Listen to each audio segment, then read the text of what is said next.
Avis vascular centre మన దేశంలోనే the best varicose vein hospital.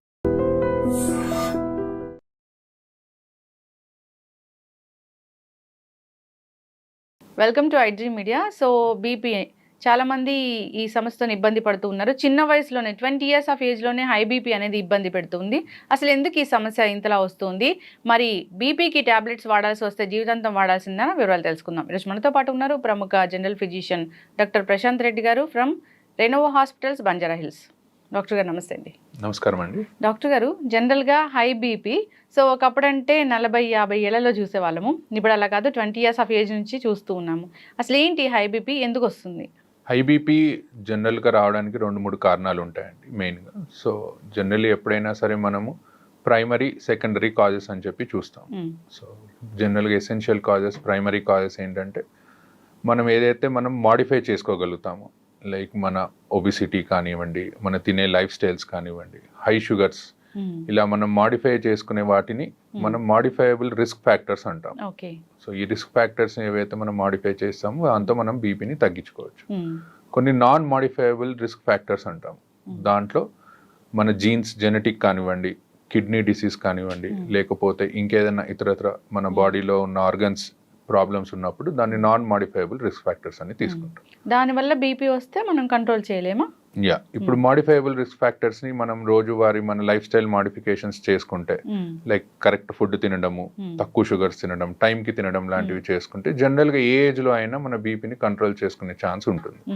అదే మన జెనెటిక్ ఫ్యాక్టర్స్ లేదా ఏదైనా ఆర్గన్ డిసీజ్ వల్ల వచ్చేవి మాత్రం దానికి సంబంధించిన మెడిసిన్స్ వాడి దాని పరంగా మనం తగ్గించుకోవడం జరుగుతుంది. ఓకే, అంటే ఇప్పుడు మాడిఫైబుల్ రిస్క్ ఫ్యాక్టర్స్ అంటాము. సో దాని వల్ల వచ్చే బీపీని మనం పూర్తి స్థాయిలో తగ్గించుకోవచ్చు, టాబ్లెట్స్ కూడా మానేయొచ్చా? మోస్ట్ ఆఫ్ ద టైమ్స్ అండి. ఇప్పుడు యంగ్ పీపుల్ జనరల్గా ఇప్పుడు మనం తీసుకుంటే ఎక్కువగా లేటెస్ట్గా 30 నుంచి 35 years వాళ్ళకు కూడా హై బీపీ లాంటివి చూస్తూ ఉంటాం. దానికి మెయిన్ కారణం మన లైఫ్ స్టైల్ అండి. అంటే హై కార్బోహైడ్రేట్స్ లేకపోతే ఫ్యాట్ ఉన్న ఫుడ్ ఎక్కువగా తినడము, అసలు ఎక్సర్సైజ్ అనేది చేయకపోవడము, ఇలాంటివి హై సాల్ట్ ఫుడ్ తీసుకోవడం. సో ఇవన్నీ మనం కట్ డౌన్ చేసుకుంటే 100లో 90% of the people definitely tablet లేకుండా ఉండొచ్చు. ఓకే, డాక్టర్ గారు, సో ఈ ఏదైనా కిడ్నీ ఇష్యూస్ వల్ల లేదా ఇతర ఆర్గన్ డ్యామేజ్ అవ్వడం వల్ల లేదా జెనెటికల్గా అన్నారు, అది వచ్చింది, సో వాళ్ళు లైఫ్ స్టైల్ చేంజ్ చేసుకున్నారు, సో బీపీ అనేది కంట్రోల్లో ఉంటుందా? పూర్తి స్థాయిలో తగ్గించుకోవడానికి ఛాన్స్ అనేది ఉండదా? ఉంటుందండి, అలానే ఏం లేదు. 50% ఆఫ్ ద పీపుల్లో ఇఫ్ ఒకవేళ మనం ఎర్లీగా డిసీజ్ ని కనుక్కున్నట్టయితే, మనం ఒకవేళ లైఫ్ స్టైల్ మాడిఫికేషన్స్ చేసుకుంటే డెఫినెట్లీ మనము యంగ్ ఏజ్ లో డెఫినెట్లీ మనము టాబ్లెట్ లేకుండా ప్రయత్నం చేయొచ్చు. కాకపోతే ఏంటంటే వాళ్ళు ఫ్రీక్వెంట్ గా ఫాలో అప్ లో ఉండాలి. సో అప్పుడు మనం ఏంటంటే ఏమాత్రం బీపీ పెరిగినట్టు అనిపించినా వాళ్ళని మెడిసిన్ మీద స్టార్ట్ చేసుకోవాలి. ఓకే, డాక్టర్ గారు, అసలు బీపీ లెవెల్స్ అంటే ఏది హై బీపీ, ఏది నార్మల్ అంటారు? జనరల్ గా మనము అమెరికన్ హార్ట్ అసోసియేషన్ అనే వాళ్ళది గైడ్ లైన్స్ ప్రకారం బీపీ అనేది తీసుకుంటాము. సో అందులో ఎప్పుడైనా 120/80 అంటే మనం అందరం బీపీ చూసి వాల్యూ చెప్తూ ఉంటారు. పైంది సిస్టాలిక్ అని, కింది డయాస్టాలిక్ అని అంటాము. సో 120/80 కంటే ఎక్కువ వెళ్తుంది అంటే పేషెంట్కి బీపీ వచ్చే లక్షణాలు స్టార్ట్ అవుతున్నాయని అర్థం. సో 140/80 కంటే ఎక్కువ వెళ్ళింది అనుకోండి, కంపల్సరీ దాన్ని మనం బీపీ కిందే పరిగణిస్తాం. ఈ మధ్యలో 120 నుంచి 130 మధ్యలో, 130 నుంచి 140 మధ్యలో ఉన్న వాళ్ళని స్టేజ్ 1, స్టేజ్ 2 కింద పరిగణించి వాళ్ళకి మెయిన్ గా ఈ లైఫ్ స్టైల్ మాడిఫికేషన్స్ చేసుకోండి, మీకు టాబ్లెట్స్ అవసరం లేదు అని చెప్తాం. 140/80 కంటే ఎక్కువ ఉన్న వాళ్ళకి మాత్రం టాబ్లెట్స్ వాడమని స్టార్ట్ చేయమని చెప్తాం. ఓకే, కొందరికి ఓన్లీ డయాస్టాలిక్ మాత్రమే ఎక్కువగా ఉంటుంది కదా డాక్టర్ గారు, అది డేంజర్ అంటారా? డయాస్టాలిక్ జనరల్ గా ఎక్కువయ్యేది మన లోపల ఏదన్నా ప్రాబ్లం ఉన్నప్పుడు అవుతుందండి. మెయిన్ గా కిడ్నీ డిసీజెస్ లో, లేకపోతే థైరాయిడ్ ఉన్న వాళ్ళలో, ఇలాంటి వాళ్ళు, ఒబిసిటీ ఉన్న వాళ్ళలో, లేదా sleeping disorders problem, obstructive sleep apnoea అంటాం, ఇలాంటి వాళ్ళలో జనరల్ గా మనం డయాస్టాలిక్ బీపీ కూడా ఎక్కువ అవడం చూస్తుంటాం. India it's more dangerous than this systolic BP ఎక్కువ. సో దానికి కంపల్సరీ మెడిసిన్ వాడాల్సిందే. ఓకే, డయాస్టాలిక్ ఎక్కువ ఉన్నప్పుడు డయాస్టాలిక్ 90 కంటే ఎక్కువ ఉంటే మేము డెఫినెట్లీ ఫస్ట్ మెడిసిన్ అడ్వైస్ చేస్తాము, ఆ లైఫ్ స్టైల్ మాడిఫికేషన్స్ తో పాటు. ఒకవేళ తగ్గుతుంది అనుకుంటే మెల్లిగా మెడిసిన్ ని డిస్కంటిన్యూ చేస్తాం. ఓకే డాక్టర్ గారు, అసలు ఈ బీపీ 140/80 ఉంది, సో అలాంటి వాళ్ళు ఉప్పు ఎక్కువగా తినడం లేదా కొన్ని రకాల ఆహార పదార్థాలు ఎక్కువగా తినడం వల్ల బీపీ ఫ్లక్చువేట్ అవుతుంది, హై అవుతుంది అంటారు, సో అవి ఏంటంటారు? మెయిన్గా సాల్ట్ అండి. సాల్ట్ ఇంటేక్ ఎప్పుడైనా సరే తక్కువగా ఉండాలి. ఇప్పుడు కొంతమంది తినాల్సిన దానికంటే మోతాదుకు మించి సాల్ట్ తీసుకుంటారు. సో ఫస్ట్ అది కట్ డౌన్ చేయాలి. దాంతోపాటు హై కొలెస్ట్రాల్ ఉన్న ఫుడ్ని ఎప్పుడైనా కట్ చేయాలి. కొలెస్ట్రాల్ ఎక్కువ అవుతే మన బ్లడ్ వెళ్ళేది తక్కువ స్పీడ్లో ఎక్కువగా వెళ్తుంది. సో ప్రెషర్ అనేది పెరుగుతూ పోతుంది. సో హై కొలెస్ట్రాల్ ఉన్న ఫుడ్స్ కానీ హై సాల్ట్ ఉన్న ఫుడ్స్ కానీ అవాయిడ్ చేసుకుంటే డెఫినెట్లీ మనం ఒక 5 to 10 డిఫరెన్స్ చూడొచ్చు బీపీలో. ఎస్, ఖచ్చితంగా డాక్టర్ గారు. సో డాక్టర్స్ టాబ్లెట్స్ ప్రిస్క్రైబ్ చేశారు. సో ఏ టైంలో, అంటే ప్రతిరోజు ఒకటే టైంలో వేసుకోవాలా, ఎప్పుడైనా టైం మారితే ఏమైనా ప్రాబ్లమా? సో టాబ్లెట్ వేసుకున్నామా లేదా అని మర్చిపోయి ఇంకో టాబ్లెట్ వేసుకుంటే ఏం జరుగుతుంది? జనరల్గా మన బాడీకి ఒక లైఫ్, మనకి ఎలా అయితే లైఫ్లో ఒక క్లాక్ లాగా ఉంటుందో మన బాడీకి కూడా ఒక క్లాక్ ఉంటుందండి. ఆ క్లాక్ ప్రకారమే మన హార్మోన్స్ రిలీజ్ అవ్వడము, మరి పని చేయడం లాంటివి ఉంటాయి. సో అందుకే జనరల్గా either mornings or evenings we advise. So either morning before 9 o'clock అట్లా లేదా 10 o'clock లోపు, ఈవినింగ్స్ అది అడ్వైస్ చేస్తాం. సో టైం ప్రకారం తీసుకుంటే ఏంటంటే మన బాడీకి సర్కేడియన్ రిథమ్ అని ఉంటుంది, దానికి బాడీకి అడ్జస్ట్ అయ్యి టాబ్లెట్ సరిగ్గా పనిచేస్తుంది. టాబ్లెట్ సరిగ్గా తీసుకోకపోవడం అంటే కొంతమంది ఒక రోజు తీసుకుంటారు, 2 రోజులు తీసుకోరు, మళ్ళీ తీసుకుంటారు. సో దానివల్ల మోర్ డేంజర్ దాని టాబ్లెట్ తీసుకోకపోవడం.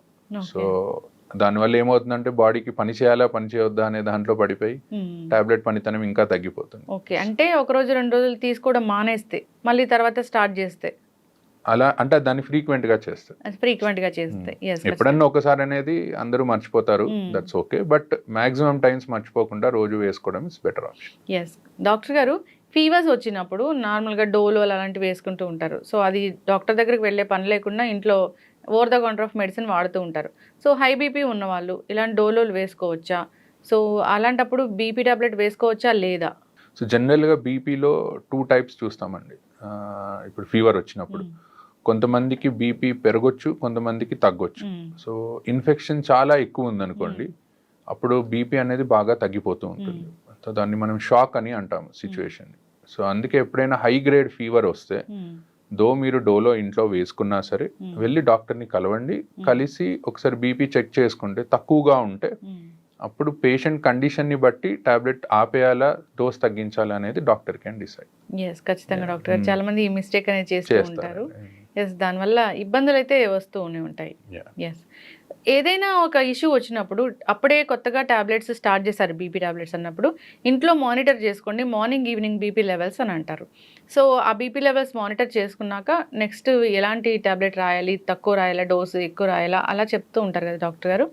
సో అప్పుడు ఏదైనా ఒక 2-3 రోజులు ఫ్లక్చువేట్ అయ్యి 2-3 రోజులు హైగా అయ్యి తర్వాత నార్మల్గా ఉంది లేదా లో అయిపోయినప్పుడు అప్పుడు టాబ్లెట్స్ రాయడం అనేది ఎలా ఉంటుంది, ప్రిస్క్రైబ్ చేయడం అనేది ఎలా ఉంటుంది? జనరల్గా ఎవరికైనా ఫస్ట్ టైం బీపీ వచ్చినప్పుడు అండి, ఎక్కువగా యంగ్ ఏజ్ వాళ్ళకి, let's take less than 50 years young age వచ్చిన వాళ్ళకి మేము ఏం చెప్తామంటే దేర్ ఇస్ హై ఛాన్స్ మన లైఫ్ స్టైల్ మార్చుకొని ఇలా చేసుకొని మనం బీపీ తగ్గించుకోవచ్చు అని. అండ్ ఒక్కొక్కసారి డాక్టర్ దగ్గరకు వచ్చినప్పుడు రీడింగ్ అనేది ఎక్కువ రావచ్చు. వైట్ కోట్ హైపర్ టెన్షన్ అంటాము, అంటే డాక్టర్ని చూడగానే బీపీ అనేది పెరుగుతూ వెళ్తుంది. సో అలాంటి వాళ్ళకి ఏం చెప్తామంటే మీరు ఒక 3 to 5 days 2 times in a day check చేసుకోండి రీడింగ్స్ అని. సో కన్సెక్యూటివ్ రీడింగ్స్ అండి, అంటే 3 consecutive రీడింగ్స్ 3 సార్లు ఎక్కువ వచ్చాయనుకోండి డెఫినెటివ్గా టాబ్లెట్ స్టార్ట్ చేస్తాం. సో 3 సార్లు కాకుండా ఒకసారి వచ్చింది మిగతా 2 times తక్కువ వచ్చింది అలా అనుకుంటే first life style modifications advice చేస్తాం. ఎస్, ఖచ్చితంగా డాక్టర్ గారు. సో బీపీ మిషన్స్ చాలా డిజిటల్ మిషన్స్ వచ్చాయి. సో వాటిలో చెక్ చేసుకుంటే వచ్చేది కరెక్ట్ వాల్యూ అయినా నార్మల్గా డాక్టర్ దగ్గరికి వెళ్ళినప్పుడు వేరే బీపీ మిషన్ ఉంటుంది, అది కరెక్టా? సో ఎట్లా అంటారు? ఎలక్ట్రానిక్ మిషన్స్కి మేము చూసే మిషన్స్కి ఏంటంటే మెర్క్యూరీ ఉంటుందండి మేము చూసే మిషన్స్లో, it's much more accurate. Electronic మిషన్స్లో ఒక 5 mm వరకు డిఫరెన్స్ ఉంటుంది. బట్ మెయిన్గా మిషన్ కంటే ఎక్కువ చూసే పొజిషన్ అండి, చూసే పొజిషన్, చూసే టైమ్. సో ఎప్పుడైనా సరే బీపీ మిషన్ అనేది మన లెవెల్ ఆఫ్ హార్ట్ దగ్గరికి ఉండాలన్నమాట. సో ఎవరన్నా కూర్చొని బీపీ చూసుకుంటున్నారు అనుకుంటే బీపీ మిషన్ ఒక టేబుల్ మీద పెట్టి మన హార్ట్ లెవెల్లో ఉండేటట్టు, పడుకున్నప్పుడు మన పక్కన హార్ట్ లెవెల్లో ఉండేటట్టు చూసుకోవాలి. సో అలా చూసుకుంటే 90% ఆఫ్ ద టైమ్స్ రీడింగ్స్ కరెక్టే వస్తాయి. అండ్ మీరు అన్నట్టు దీనికి అండ్ మనం ఇంట్లో చూసుకునే ఎలక్ట్రానిక్ మిషన్స్కి ఒక 5 mm వరకు డిఫరెన్స్ ఉంటుంది. అండ్ బోత్ హ్యాండ్స్లో కూడా మీరు ఒకవేళ చూసినా at the same time 5 to 10 mm of HG difference అనేది ఉంటుంది. ఎస్, ఖచ్చితంగా డాక్టర్ గారు. ఏదైనా కానీ ఈ బీపీ వచ్చినప్పుడు జాగ్రత్తలు తీసుకోవాలని కోరుకుందాం. చాలా మంది ఫాలోఅప్స్ కూడా వెళ్ళరు, సంవత్సరాలు తరబడి అదే మందులు వాడుతూ ఉంటారు. సో అలా వాడటం కూడా డేంజరే కదా డాక్టర్ గారు? యా అండి, most important thing is follow up అండి. సో బికాజ్ ఏంటంటే కొన్ని టాబ్లెట్స్ కొన్ని కండిషన్స్లో డిస్కంటిన్యూ చేస్తాం. సపోజ్ ఒక 50-year పర్సన్కి మనం టాబ్లెట్ స్టార్ట్ చేసాం అనుకోండి, బై 60 years వచ్చేసరికి ఆయనకి వేరే ఏదైనా కాంప్లికేషన్ ఏదైనా ఉండొచ్చు.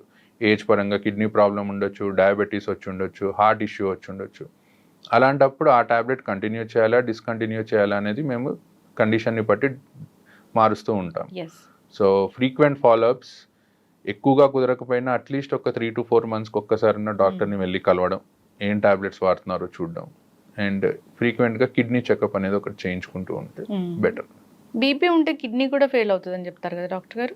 యా, జనరల్గా ఏంటంటే ఏ బీపీ కానివ్వండి, డయాబెటీస్ కానివ్వండి, మన బాడీలో కిడ్నీని, హార్ట్ని, ఐస్ని ఒకవేళ ఎక్కువగా ఉన్నాయి అనుకోండి లెవెల్స్, డ్యామేజ్ చేస్తూ ఉంటాయి.